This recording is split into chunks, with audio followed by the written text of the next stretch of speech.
Gee, that was good. That was amazing. Well, Amy's going to come up in a minute. okay, Cheryl Shade, you're going to take over, right? I'll take over. Okay. Before I bring up Aimee, who many of you might have read about in the bio, I just wanted to talk a little bit. We're here to talk about sports. Sports has changed. And in the 1996 Olympics, we saw some great things happen. We saw 4 teams emerge, some in new events. One was the U.S. women's gold medal gymnastics team, the U.S. women's gold medal basketball team, the U.S. women's gold medal soccer team, and the U.S. women's gold medal softball team. Pretty amazing. In Nagano this week, we've seen another Cinderella story, the U.S. women's gold medal hockey team, women's, of course. So it's pretty exciting. Title IX is responsible for a lot of this, and we've got a whole new meaning to what play like a girl means. People have so we didn't get there by just getting better, going into our playgrounds. Technology has had a lot to do with that. So that's why Richard has us here today, technology, entertainment, and design. Technology has obviously helped us in our performance. We've had things like last year's TED speaker, Dr. Robert Full, who did biomechanics on insects. We use that technology to do better peak performance and physical training. In the entertainment segment, there's more and more programming on cable, satellite, internet, on quality sports programming. And then you've got just design in general. I mean, design, everyone's got to have a Nike sweatsuit, or you've got to have more and more live entertainment arenas. And so sports has become a big deal. But probably the most important thing in sports is the human potential, the achievement of the human potential, and the human spirit. So I'd like to introduce a woman that I know pretty well now. She embodies the determination, the courage, the strength. She's pretty amazing of what it means to play sports, why all of you want to watch it, why you want to play it. And so I'd like to introduce my friend and also my client, Aimee Mullins.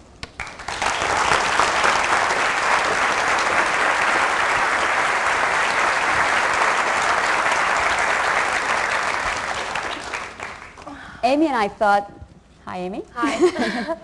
Aimee and I thought we'd just talk a little bit, and I wanted her to tell all of you what makes her a distinctive athlete. Well, for those of you who hadn't seen the picture in the bio, I might have given it away. I'm a double amputee. I was born without fibulas in both legs. I was amputated at age 1, and I've been running like hell ever since, all over the place. Well, why don't you tell them how you got to Georgetown? Why don't we just start there? I'm a senior at Georgetown in the Foreign Service program. I won a full academic scholarship out of high school. They pick 3 students out of the nation every year to get involved with international affairs, and so I won a full ride to Georgetown and been there for 4 years. Love it. When Aimee got there, she decided that she's kind of curious about track and field. So she decided to call someone and start asking about it. So why don't you tell that story? Yeah, well, I've always been involved in sports. I played softball for 5 years growing up. I skied competitively throughout high school, and I got a little restless in college because I wasn't doing anything for about a year or two sports-wise. And I'd never competed on a disabled level. I'd always competed against other able-bodied athletes. That's all I'd ever known. In fact, I'd never even met another amputee until I was 17. And I heard, that they do these track meets with all disabled runners, and I figured, I don't know about this, but I figured before I judge it, let me go see what it's all about. So I booked myself a flight to Boston in '95, 19 years old, and definitely the dark horse candidate at this race. I'd never done it before. I went out on a gravel track a couple weeks before this meet to see how far I could run, and about 50 meters was enough for me, panting and heaving. And I had these legs that were made of like a wood and plastic compound attached with Velcro straps, big, thick 5-ply wool socks on, not the most comfortable of things, but all I'd ever known. And I'm up there in Boston against people wearing legs made of all things carbon graphite, and shock absorbers in them and all sorts of things, and they're all looking at me like, okay, we know who's not going to win this race, And I mean, I went up there expecting, I don't know what I was expecting, but when I saw a man who was missing an entire leg go up to the high jump, hop on one leg to the high jump and clear it at 6 feet 2 inches. Dan O'Brien jumped 5'11" in '96 in Atlanta. I mean, if it just gives you a comparison of, these are truly accomplished athletes without qualifying that word, athlete. And so I decided to give this a shot, and heart pounding. I ran my first race, and I beat the national record holder by 0.03 of a second and became the new national record holder on my first try out. And I just figured, people said, Aimee, you've got speed, you've got natural speed, but you don't have any skill or finesse going down that track. You were all over the place. We all saw how hard you were working. And so I decided to call the track coach at Georgetown. And thank God I didn't know just how huge this man is in the track and field world. He's coached 5 Olympians, and the man's office is lined from floor to ceiling with All-America certificates, of all these athletes he's coached, and just a rather intimidating figure. And I called him up and said, listen, I ran one race and I've won, and I want to see if I can, I need to just see if I can sit in on some of your practices, see what drills you do, whatever. That's all I wanted, just 2 practices. Can I just sit in and see what you do? And he said, well, we should meet first before we decide anything. He's thinking, what am I getting myself into? So I met the man, walked into his office, and saw all these posters and magazine covers of people he's coached. And we got to talking, and it turned out to be a great partnership because he'd never coached a disabled athlete, so therefore he had no preconceived notions of what I was or wasn't capable of. And I'd never been coached before, so this was like, here we go, let's start on this trip. So he started giving me 4 days a week of his lunch break, his free time, that I would come up to the track and train with him. So that's how I met Frank. But that was fall of '95, and then by the winter rolling around, he said, you're good enough, you can run on our women's track team here. And I said, no, come on. And he said, no, really, you can run with our women's track team. So spring of 1996, with my goal of making the U.S. Paralympic team that May, coming up full speed, I joined the women's track team, and no disabled person had ever done that, run at a collegiate level. So I don't know, it started to become an interesting mix. Well, why don't you tell them, like, on your way to the Olympics, but a couple of memorable events happened at Georgetown. Why don't you just tell them? Yeah, well, I'd won everything as far as disabled meets, anything I competed in, and training at Georgetown, knowing that I was going to have to get real used to seeing the backs of all these women's shirts. I'm running against the next FloJo, and they're all looking at me like, what's going on here? And putting on my Georgetown uniform and going out there and knowing that, in order to become better, if I'm already the best in the country, you have to train people who are inherently better than you. And I went out there and made it to the Big East, which is like sort of the championship race at the end of the season. And really, really hot. And it's the first, I had just gotten these new sprinting legs that you see in that bio. And I didn't realize at that time that the amount of sweating that I would be doing in the socket actually acted like a lubricant, and I'd be kind of pistoning in the socket. And at about 85 meters of my 100-meter sprint, in all my glory, I came out of my leg, like almost came out of it in front of like 5,000 people. And I mean, just mortified, and because I was signed up for the 200, which went off in a half hour. I went to my coach and, please don't make me do this. I can't do this in front of all these people. My legs would come off, and if it came off at 85, there's no way I'm going 200 meters. And he just sat there and like this, and my pleas, fell on deaf ears, thank God. because he was like, you know, the man's from Brooklyn. He's a big man. And he says, "Hey, mate, so what if your leg falls off? You pick it up, you put the damn thing back on, and finish the goddamn run."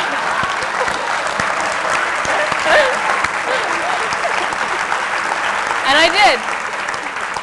So, you know, it sort of, he kept me in line. He kept me on the right track. So then Aimee makes it to the 1996 Paralympics, and she's all excited. Her family's coming down. It's a big deal. She's now 2 years you've been running? No, a year. A year. And why don't you tell them what happened right before you go run your race? Okay, well, Atlanta. The Paralympics, just for a little bit of clarification, are the Olympics for people with physical disabilities, amputees, persons with cerebral palsy, and wheelchair athletes, as opposed to the Special Olympics, which deals with people with mental disabilities. So, you know, here we are, like a week after the Olympics, and down in Atlanta, and I'm just blown away by the fact that, you know, just a year ago I got out on a gravel track and couldn't run 50 meters. And so here I am, never lost. You know, I set new records at the U.S. Nationals, the Olympic trials that May, and was just, you know, sure of it that I was coming home with the gold. I was also the only, what they call bilateral BK, below the knee. I was the only woman to be doing the long jump. I started the long jump, and a guy who was missing 2 legs came up to me and says, "How do you do that? You know, we're not supposed to have a plantar foot so we can't get off on the springboard." I said, "Well, I just did it. No one told me that." So it's funny, I'm 3 inches within the world record, and kept on from that point. You know, so I'm signed up in the long jump. Signed up. You know, I made it to the long jump and the 100-meter. And I'm sure of it, you know, I made the front page of my hometown paper that I delivered for 6 years, you know, it's like this was my time for shine. And we're at the warm-up stadium, Cheney warm-up track, which is a few blocks away from the Olympic Stadium, and these legs that I was on, which I'll take out right now, I was the first person in the world on these legs. I was the guinea pig, and I'm telling you, this was like, talk about a tourist attraction. Everyone was taking pictures of, what is this girl running on? And I'm looking around like, where's my competition? It's my first international meet. I tried to get out of anybody I could, you know, who am I running against here? Oh, Aimee, we'll have to get back to you on that one. I wanted to find out times. Don't worry, you're doing great. This is 20 minutes before my race in Olympic Stadium, and they post the heat sheets. And I go over and I look, and my fastest time, which was world record, was 15.77. Then I'm looking, the next, lane 2 is 12.8. Lane 3 is 12.5. Lane 4 is 12.2. I said, what's going on? And they shove us all into the shuttle bus, and all the women there are missing a hand.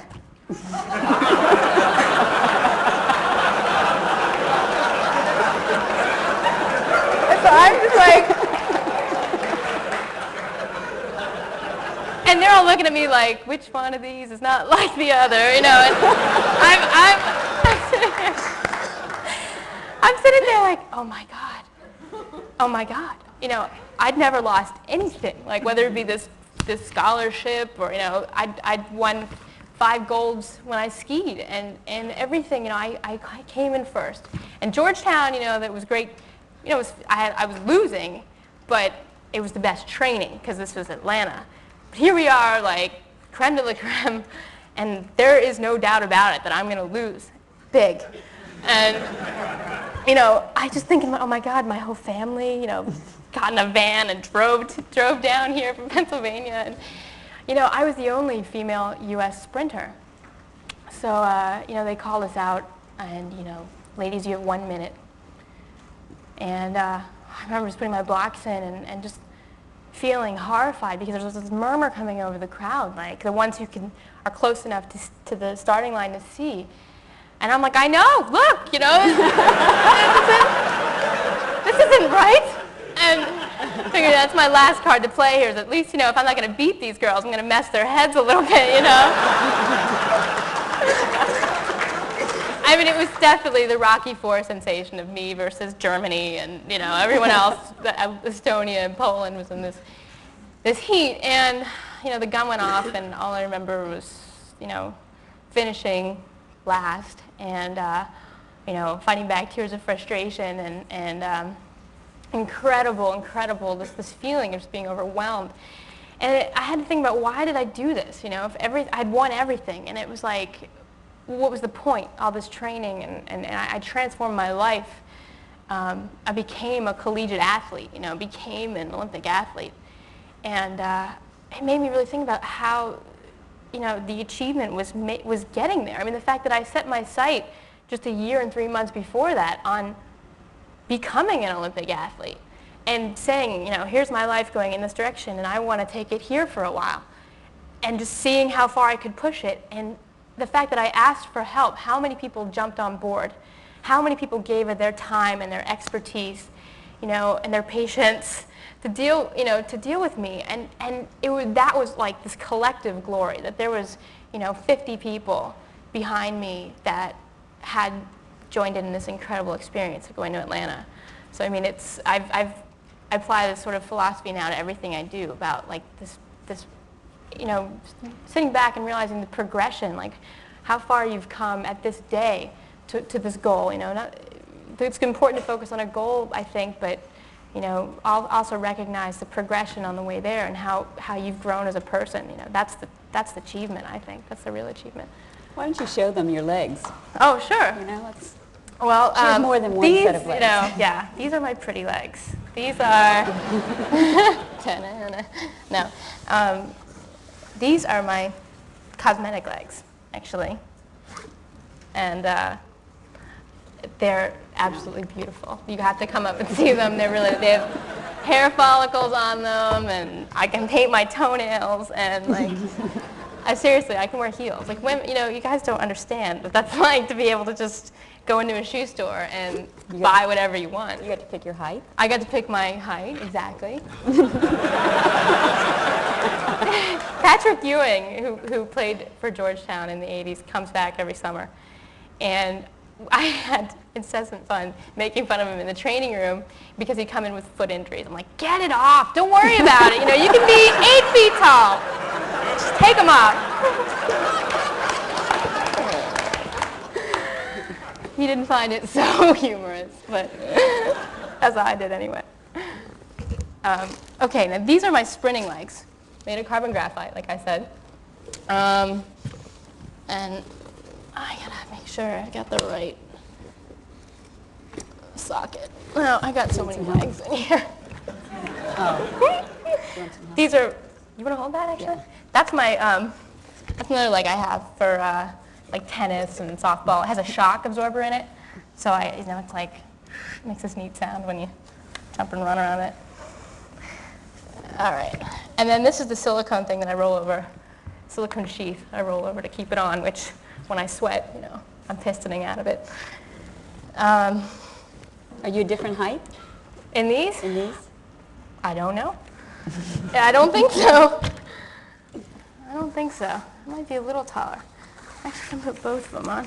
She can't really stand on these legs. She has to be moving, so. Yeah, I definitely have to be moving, and these balance is sort of a little bit of an art in them, but without having the silicone sock, I'm just going to try to slip in it. We have one carton that didn't arrive, from UPS, and it had a great tape of her running, and it hasn't arrived yet. But this is what she runs in, and when you see her run, it's extraordinary in this tape. So I run on these, and have shocked half the world on these.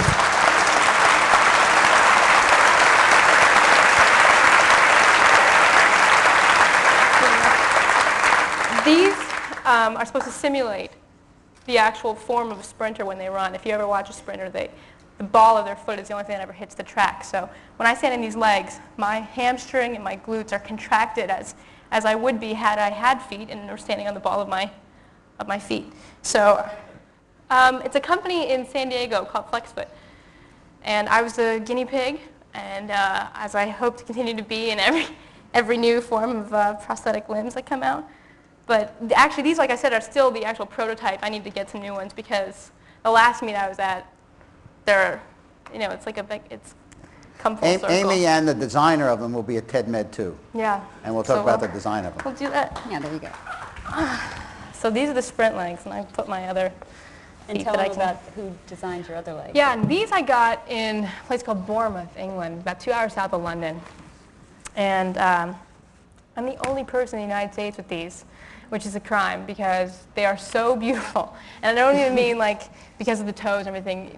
It's, for me, while I'm such a serious athlete on the track, I want to be feminine off the track. And I think it's so important, not to be limited in any capacity, whether it's, your mobility or, even fashion. I mean, I love the fact that I can go in anywhere and pick out what I want, shoes I want, the skirts I want. And so I'm hoping to try to bring these over here and make them accessible to a lot of people. They're also silicone. This is like a really basic prosthetic limb under here. It's like a Barbie foot under this. It is. So, I mean, it's stuck in this position. So I have to wear a 2-inch heel. And I mean, it's really, let me take this off so you can, I don't know how good you can see it, but like it really is. There's veins on the feet, and then my heel's like pink, and my Achilles tendon. It moves a little bit. And it's really an amazing piece of work. I got them a year and 2 weeks ago. And this is just a silicone piece of skin. I mean, what happened was 2 years ago, this man in Belgium was saying, God, if I can go into Madame Tussauds Wax Museum and see Jerry Hall replicated down to the color of her eyes, looking so real as if she would breathe, why can't they build a limb for someone that looks like a leg, or an arm or a hand? I mean, they make ears for burn victims. They do amazing stuff with silicone. 2 weeks ago, Aimee was up for the Arthur Ashe Award at the ESPYs. And she came into town and she rushed around and she said, I have to buy some new shoes. We're an hour before the ESPYs and she thought she'd gotten a 2-inch heel, but she'd actually bought a 3-inch heel. And this poses a problem for me because it means I'm walking like that all night long. I can't walk. 45 minutes. We had luckily the hotel was terrific. They got someone to come in and saw off the shoes. I said to the receptionist, I am just harried, and Cheryl's at my side. I said, look, do you have anybody here who can help me with this? I have this problem. Because at first they're just going to write me off. Like, look, if you don't like your shoes, sorry, it's too late. No. I've got these special feet, okay, that need a 2-inch heel. I have a 3-inch heel. I need a little bit off. Okay. They didn't even want to go there. They didn't even want to touch that one. They just helped us and it was done. They just did it. So. No, these legs are great. I'm doing, I'm actually going back in a couple weeks to get some improvements. I want to get legs like these made for flat feet so I can wear sneakers. So I can't with these ones. So That's it. that's Aimee Mullins.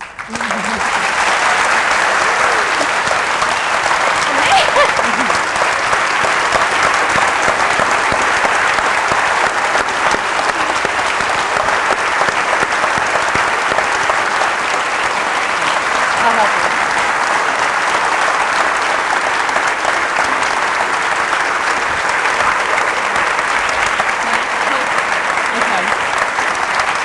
Thank you. She just wants to talk about one thing that she's doing called Hope. What? She wants to talk about one charity that she's starting called Hope. Very quick. Now I'm put that together. Aimee, you have about 1 minute to tell them 1 about minute. Hope. Oh, I just wanted to tell you about the way this technology, it is so amazing, as you can see. And, people like me use this. What people like you create, I use in my everyday life. And I'm starting with a good friend of mine, a nonprofit organization called Hope, helping other people excel, to ensure that disabled athletes that come after me can have access to technology like this without having to deal with the $15,000 that these legs cost, or the $25,000 that the sprinting legs would cost. So, I think it's a noble effort, and hopefully we'll see a lot more people out there with legs like this. So, thanks.